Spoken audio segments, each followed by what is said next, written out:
अमरनाथ गुफा की अमर कथा। बहुत समय पहले हिमालय की ऊंचाइयों में स्थित एक रहस्यमय गुफा, जहां साक्षात भगवान शिव ने माता पार्वती को सुनाई थी अमर कथा, वही गुफा जिसे आज हम अमरनाथ गुफा के नाम से जानते हैं। एक बार माता पार्वती ने भोलेनाथ से पूछा, स्वामी, आप अमर कैसे हैं?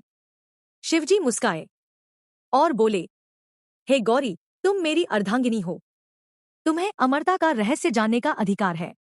और इस गूढ़ रहस्य को बताने के लिए शिवजी माता को ले चले एक एकांत और पवित्र स्थान की ओर। परंतु अमर कथा इतनी सरल नहीं थी।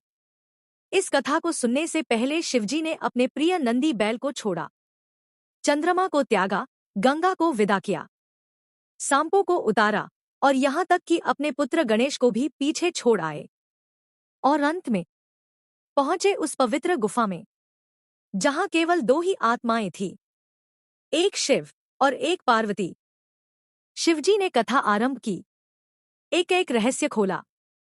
पर जैसे जैसे कथा आगे बढ़ती गई, माता पार्वती को नींद आ गई और वे गहरी समाधि में चली गईं।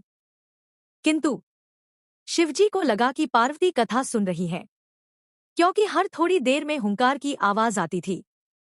उन्हें क्या पता था कि वे हुंकारें माता पार्वती की नहीं थी, बल्कि पास ही बैठे दो कबूतरों की थी। जब कथा पूर्ण हुई, महादेव ने देखा कि पार्वती तो सो रही थी, और तभी उनकी दृष्टि उन कबूतरों पर पड़ी। वो क्रोधित हो उठे, तुमने मेरी अमर कथा सुनी है, यह तो गोपनीय थी। कबूतर कांप उठे। उन्होंने हाथ जोड़कर प्रार्थना की, हे प्रभु, आपने ही तो कहा, जो कोई भी यह कथा सुन ले वो अमर हो जाता है। यदि आप हमें मार देंगे तो यह कथा झूठी हो जाएगी। शिवजी शांत हो गए। उनकी तीसरी आंख बंद हुई और उन्होंने उन कबूतरों को आशीर्वाद दिया, तुम अमर रहोगे, इस गुफा के रक्षक बनोगे, शिव पार्वती के प्रतीक स्वरूप इस तीर्थ में वास करोगे। तभी से इस गुफा को अमरनाथ गुफा कहा जाने लगा, जहां हर वर्ष लाखों श्रद्धालु भगवान शिव की बर्फ से बनी मूर्ति शिवलिंग के दर्शन करते हैं और उस दिव्य अमर कथा को सुनने की इच्छा रखते हैं। यह गुफा केवल एक स्थान नहीं, यह शिव की त्याग, प्रेम और अमरता की जीवंत गाथा है। जो इसे श्रद्धा से सुन लेता है, उसके जीवन में भक्ति और मुक्ति दोनों प्राप्त होती हैं।